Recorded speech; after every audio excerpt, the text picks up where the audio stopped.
How's it going, everybody? My name is Justin Goltz. I'm from Blast Motion. I'm our baseball channel manager. I've been at Blast Motion about 2 years and have an opportunity to speak in front of you guys today at this Expo Theater. Blast has been touring the Midwest with ABCA during their Barnstormer tour, so I've had the opportunity to talk to a lot of you guys, get face-to-face with some of our guys and talk about the benefits of implementing technology into your programs. So today we wanted to talk about defining technology's role within the programs. And instead of me standing up here telling you about potential different use cases, I wanted to get actual users up here who have used the technology and found different value points in the data, the application, and the implementation of our technology. So without further ado, we've got 5 panelists here today. We've got 3 college coaches, Jake Boss from Michigan State, Jason Stein from Duke, Brian Meyer from Butler. We've also got Lawrence Free State High School, Nolan Deitrich out of Kansas, who's been a great user at the high school level for us, and Evan Sharpley, who's a local facility owner here in Indy. All of these guys are up here on their own free will. I didn't chain them to get them up here. We've built some good relationships over the past year, a little bit longer with Evan, who's been a user for a couple years now. And I think it's super valuable for you to hear firsthand how people have used and found value in the technology versus me giving you bullet points and how it could potentially be used. Jake, we met through Barnstormers this past year. Great guy. I'm originally from Michigan, so it was good to kind of get ties back into Michigan. But Jake, in my opinion, has done a great job building that program. He's kind of an old school blue collar guy, and sometimes those ones are tough to crack with technology. So I wanted someone like that to be present here and kind of show that there's value even when you've been in the game long enough, you've established yourself, and you've had successful programs in the past. Jason Stein recently got the full-time gig as the assistant at Duke. He's been a great user, been in constant contact with our staff, learning the technology, making sure they're dialed in and implementing it. And he gave a great little seminar during the Barnstormer talk down at Duke, and kind of wanted him to have the platform to do that again today. Brian Meyer, we came across each other through Sheets. All these introductions have come through ABCA, so very fortunate to kind of be a part of that. But Brian's done a great job in terms of implementing the technology and getting data and benefits to the overload, underload training that they've been doing in the past, but wanted to start having some objective data to map behind. Nolan Deitrich, again, Lawrence Free State High School. This is I believe one of the forefronts of the high schools in terms of implementing technology and having the wherewithal to say, hey, this is something we really want to do. How do we best utilize this at the high school level? I definitely want to walk away today with people knowing and understanding that it's not just applicable at the big league level. It's not just applicable at the collegiate level, but the high schools, the young travel ball teams, the facilities that train with young players. There's a lot of benefit and a lot of value there. And then last, Evan Sharpley. Evan, I believe we spoke on a customer service call, or I reached out to you. You're kind of a super user in terms of the number of actions and the amount of data that you had, and we've kind of built a good relationship. And he's done a great job implementing it in his facility, not only to benefit his players through player development, which has been his #1 priority, but also building his brand and marketing his brand locally and nationally and getting some exposure that way.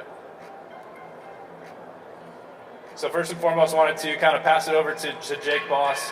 Again, Jake and I met a couple months back, had the opportunity to kind of demo and show the technology for him and talk about the benefits on the accountability side.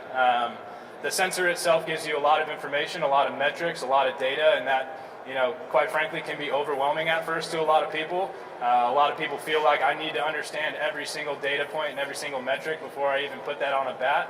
I sat down and talked to Jake at length about how this could be a great way to hold your players accountable and see, when they're swinging and kind of what type of work they're putting in outside the facility. So. Yeah, well, I was probably a tough sell, to be honest with you. I've never been a big, gimmick guy. I think if we want to get better, we're going to go out in the field and we're going to go get better. We're going to throw it to guys. We're going to let them hit.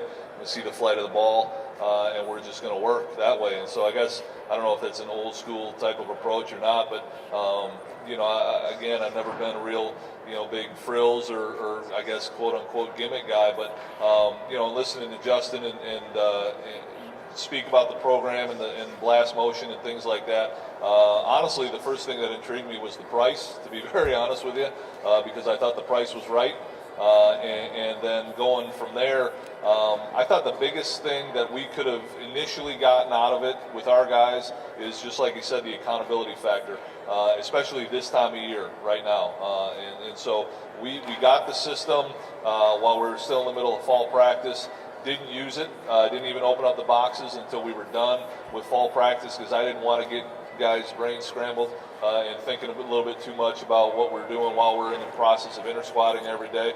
But when we got into individual work, we started to break those out. We put them on the bottom of the bats, and I gave it a couple days just to kind of see what our guys' reactions would be. And to be honest with you, I haven't said a word about it since we gave them to them because I haven't had to. Because those guys are all fired up. They bring their phones down to hit. They use the phones for the video. They're looking at all the different metrics. And honestly, we haven't talked at all about any of that, and we will here in a couple weeks when school gets started again. But I just kind of wanted them to kind of take it and run with it and take some ownership, I guess, of their game and of their swings. And it was interesting to see the guys that were really fired up about it. A couple of the guys that maybe didn't work quite as hard, and we called them out on it, and it was just, coach blowing smoke at me again. But then, I could pull up, how many swings they got in or how many quality swings they got in with the bat speed and things like that, and really kind of show them, this is what other guys are doing. This is what you're doing. This is why you haven't cracked the lineup yet, really. I mean, to be honest with you. And so that accountability thing was really, I think, very, very valuable to our program. And like I said, we'll get into more of the metrics here a little bit later once school starts, because I don't want guys thinking too much. We do have some guys that are, that do need to change their launch angle. We do have a couple guys where I really don't want them thinking about launch angle because those are going to be, flyouts to left field because some of our guys aren't strong enough to handle that type of thing yet. So different swings for different guys, but again, I wanted them to really kind of take ownership of it, and that way, I can log into my computer on a daily basis, and maybe it is kind of a big brother type of thing, and big brother's watching over your shoulder, but I'm fine with that. And I think it's an occasional reminder to our guys that they, if we're going to be any good, you got to get in extra, you got to do some extra work, and you got to get quality reps when you're doing that extra work. And this is a great way to kind of monitor that. Yeah, and from a transparency standpoint, I think we've had a couple calls to get you up and running. We had a couple demos, and we've worked through it. I think the biggest takeaway just through talking to Jake is, hey, we opened up the boxes. We didn't say anything. We didn't give them a whole pamphlet of what every metric means. There's going to be time to dig into that later, but they've already found value just by establishing it and implementing it, and I think that means a lot. Awesome. Thank you, man. Yeah, no doubt. It was, again, our guys were excited about it. I think they've seen some other things that maybe some of their buddies have used, but I think as a program, I think it's important to our guys to understand that we're going to move forward. We're going to try to help guys get better, and I think this is one of the ways that we're showing them, as opposed to coming in getting extra work with coach or with my hitting guy or myself or whatever, and extra half hour in the cage or whatever, where they don't want to be there half that time. They're sick of listening to me. Well, this is a way that they can be accountable. So. Awesome. Thank you very much. Jason Stein.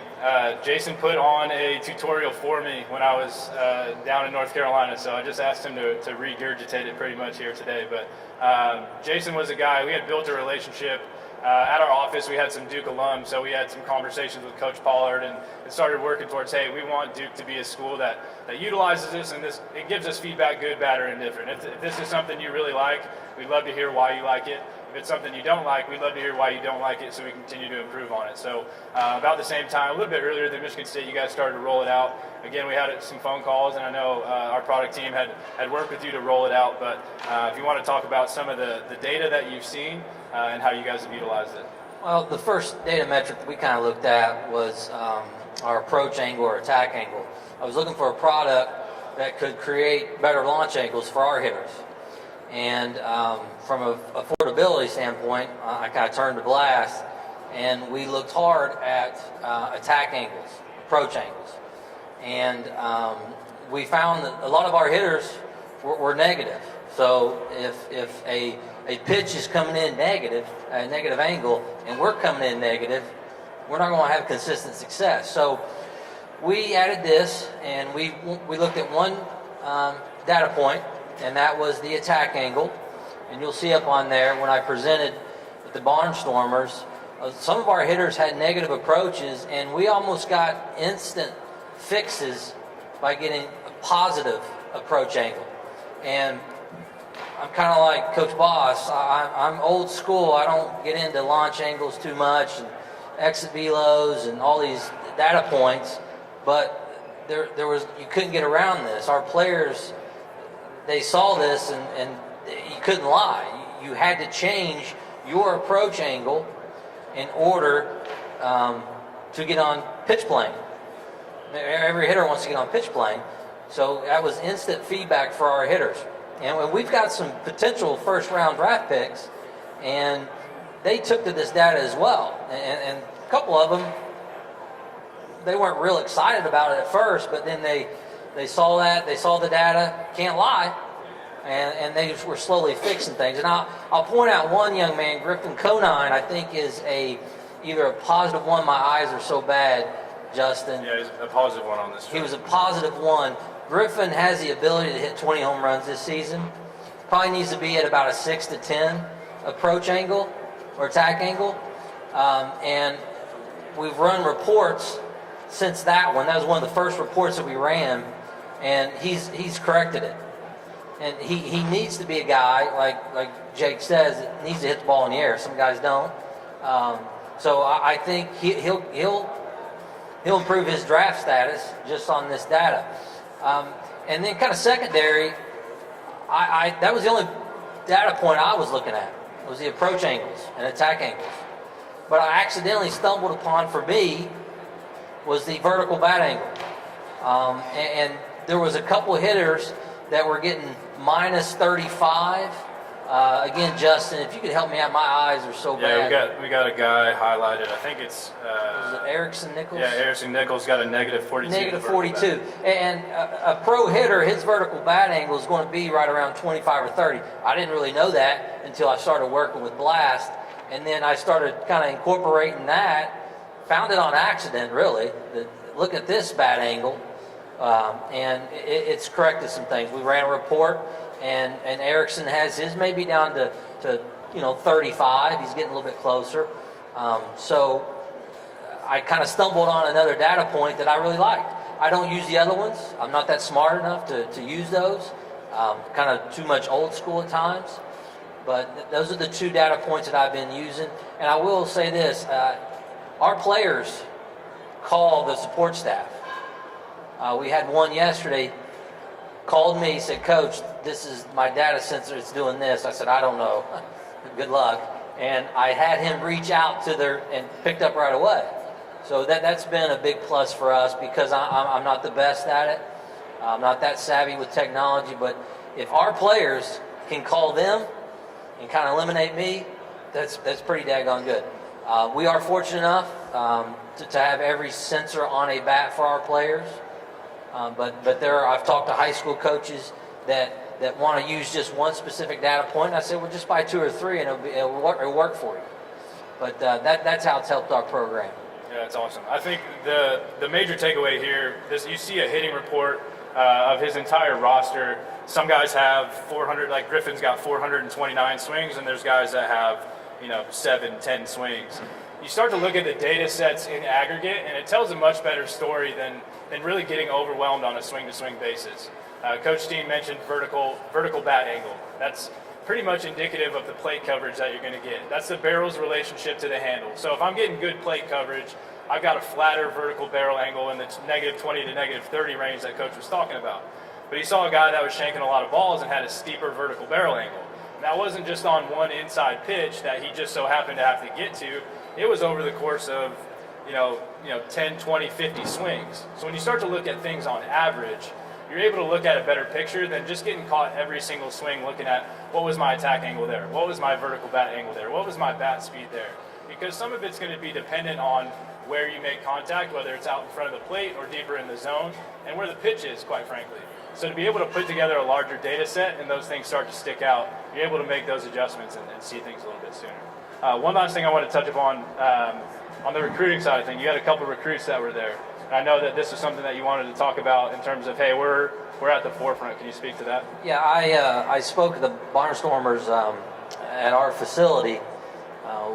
Justin was there, and I that's the first time I met him. I was already using their stuff, and right after I was just done presenting to college and high school coaches, we go down to our locker room, and we had 2 or 3 recruits on campus, and I basically just took this PowerPoint, and I said, "This is what we're doing," and you know those high school guys, their eyes lit up, and I'm not used to that, not being a technology type guy. It was interesting to watch, you know, these freshmen and sophomores in high school go, "Wow, this is what you guys are using." So it was an advantage for us recruiting wise. Awesome, thank you. Brian Meyer. Brian has been utilizing the sensor. Butler's not a school that has a sensor for every player, and I think it's important to talk about that use case as well. They've been able to have a sensor that they shuffle between players, but have implemented it in their overload, underload training. So you want to speak to how you guys have, what you guys have? Yeah, we last year when we got there to Butler as a staff, we implemented an overload bat training system, but we never had anything to measure whether or not it was working. So this year we sat down as a staff and we were going to implement underload training as well to our program, but we wanted something to measure it, to give back to our players to know, hey, is this stuff working? And for our knowledge as well, is what we're teaching, what the programs that we're putting in, is this working in getting our players stronger? You know, if you see up there, we'll go through it later on, but the hand speed, you know, it helps their decision time as well. It gives them more time to swing the bat and when they're recognizing pitches and everything. But the one thing, like Justin said, is we have one sensor for our program. So we took that sensor, and at the beginning of the fall, before we started fall practice, our first or second day of individuals, we had the guys all use the exact same bat. We're a rolling school, so we use a 33.5. We wanted all our guys swinging 33.5, so we put the sensor on the bat, and we just tested them just to see where they were at with things. As the fall went on, we implemented our underload, overload training to every drill, everything that we did. Guys would use, if you go back to that other screen, we use 4 different bats. The first 2 on the left, the overload, we've had for the first 2 years of our program. The second 2 we found in one of our old garage storage areas over the summer. The bat on the far right, it's actually an old school softball bat. It's like a 34-28. And then the bat all the way on the left, it's an end-loaded one, just some tape. That one's a 34-36, and then the one in the middle is a 34-38. So we wanted to try and stay within those ranges as much as we can, but when we put the blast sensor on with the training in November after individuals, we were able to see if guys were stronger, were they quicker. You know, if you see, I think this is the bat speed highlighted test. So, you know, if you look, the one on the left is the test that we did in August. The one on the right is the test that we did in November.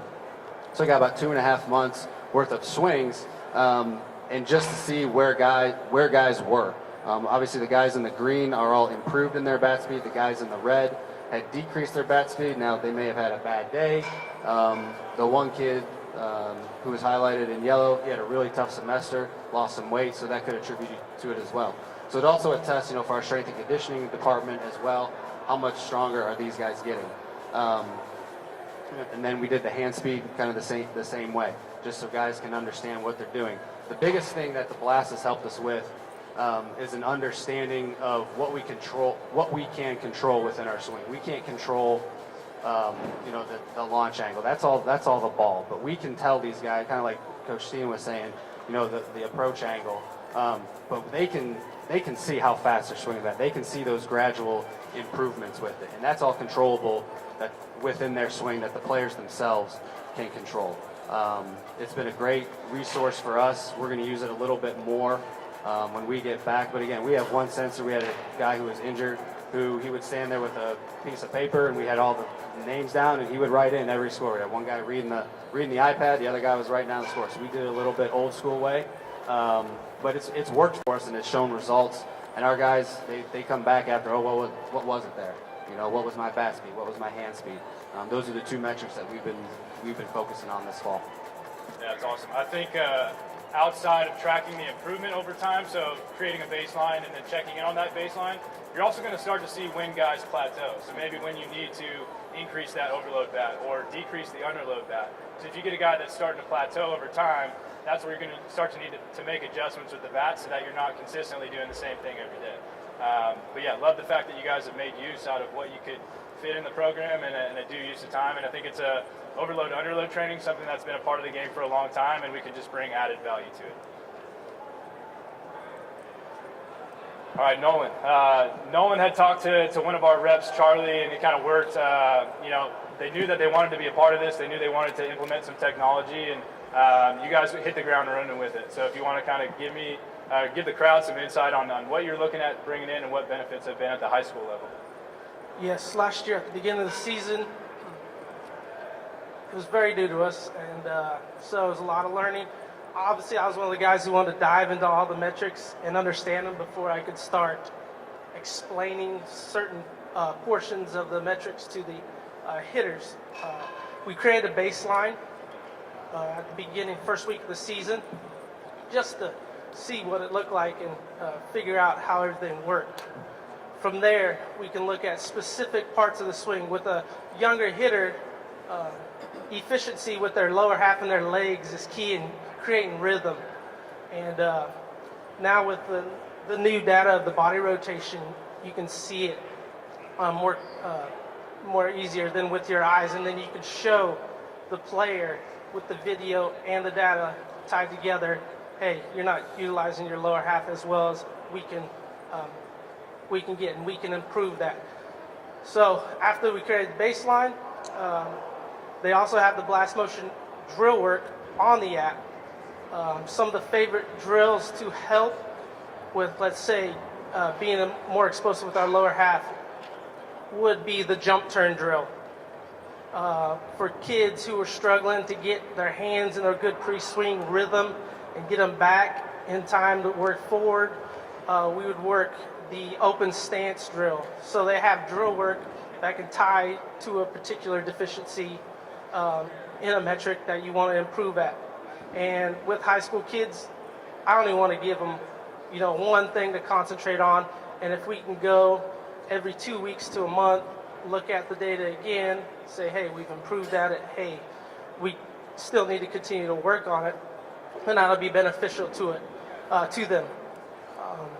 In lesson work, I do lessons in the winter for an academy. The feedback with the video and the metrics is almost instantaneous. So if you get a really good swing, stop them, say, hey, let's look at this. This was great. All right, this is where we want to be. This is where we want to be consistently at with every swing. And obviously, they're not going to be consistent enough. They're young hitters. But this is what you want them to work towards.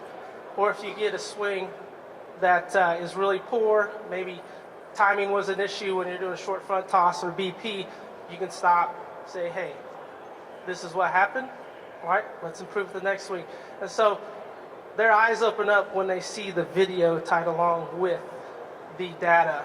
And you can customize the data on the video to what you want to concentrate on for every hitter. So time to contact, body rotation, on-plane percentage is another thing, making sure we're getting fully through contact and finishing our swing are really key metrics I want them to concentrate on when we look at stuff. And like I said, we don't want to give any overanalyze things, but I just want to keep it simple with them, have them concentrate on one thing, one blast motion drill. They work on the drill work during an offensive session, our offensive time before BP. There's their accountability right there.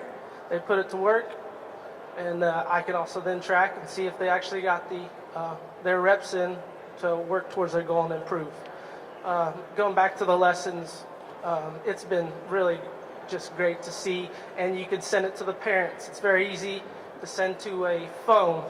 All right, send a good swing to a phone, or send it in, as a part of an email, so parents get to see their improvement or where they're at and what we're working on specifically. So parents like to see that just for our accountability purposes and seeing that the kids are working hard. Yeah, and I think we're in Indy, and I think we're all experiencing the weather right now, but I was born and raised in Michigan, and I did the majority of my work in a cage in the middle of a gym in the winter.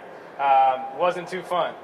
So to be able to, at the high school level, you're getting some meaningful information, you're getting some meaningful data sets that you can improve players, but to keep them stimulated, to keep them pushing, to keep them, focused when you are in the gym because there's snow on the ground outside, I think that's, you see in both their videos, Lawrence Free State's in the middle of Kansas, so they got some snow on the ground right now, they're not out on the field, and I think the video, the swing tracer, and just the overall dynamic there has given them some solid feedback. Awesome, thank you, Nolan.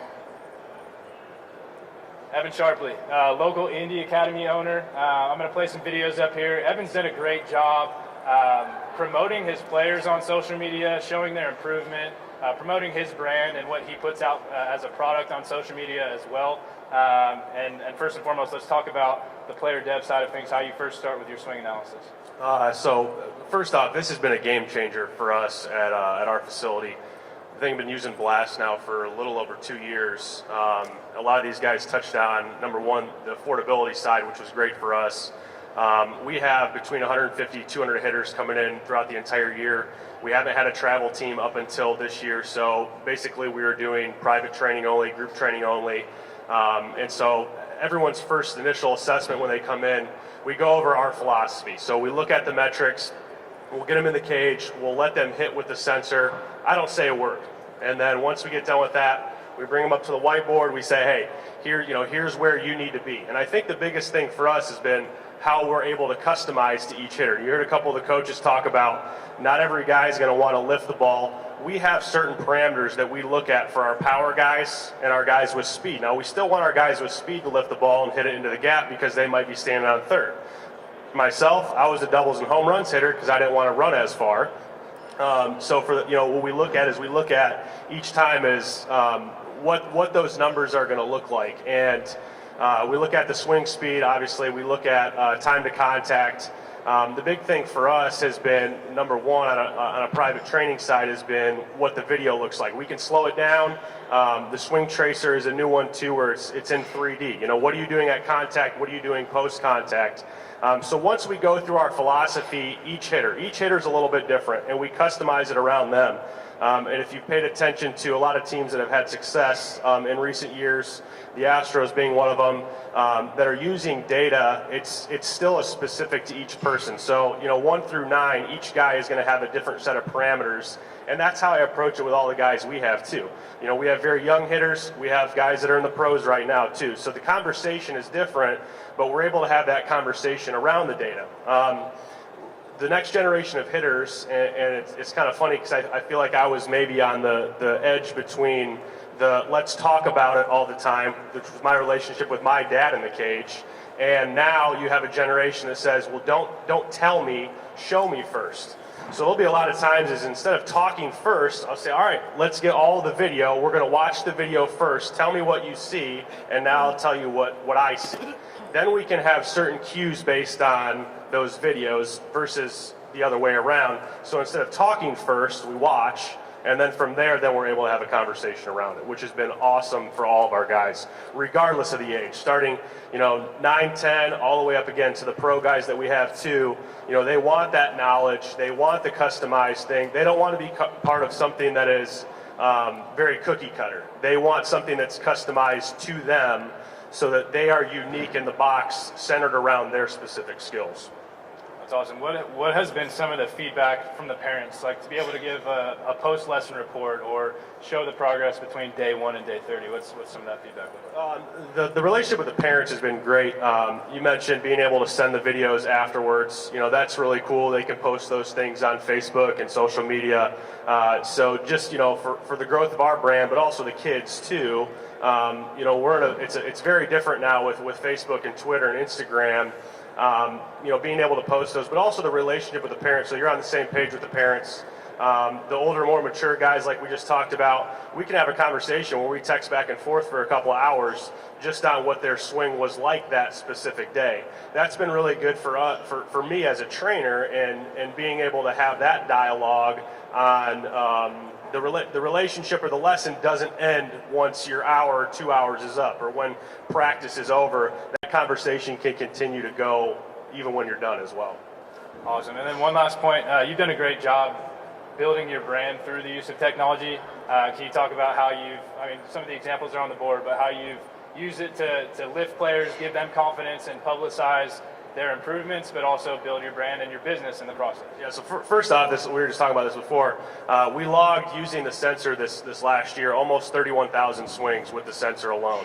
And that doesn't count using non-censored bats as well, but we were close to 31,000 swings.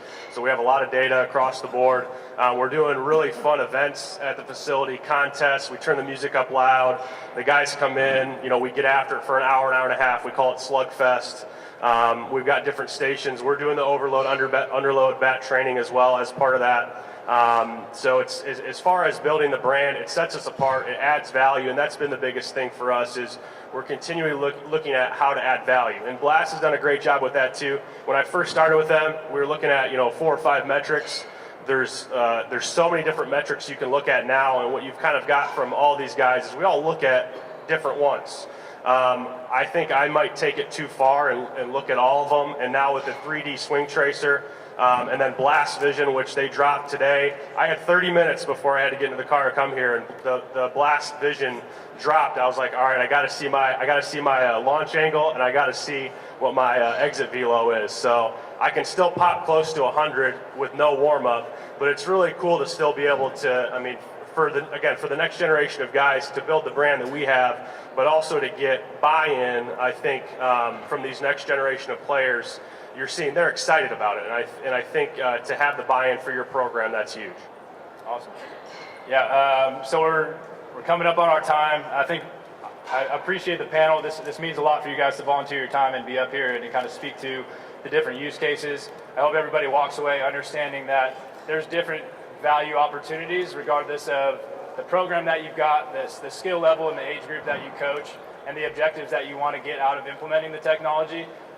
We're at booth 1133 all week. We did launch Blast Vision today. That's a computer vision just using your iPhone or iPad camera to get exit velocities and launch angles. So you can now see pre-impact with post-impact. And we'd love to talk to you. Please use these guys as references. They've been awesome for us and would be great resources for you. So thanks for all your time. Appreciate you guys being here.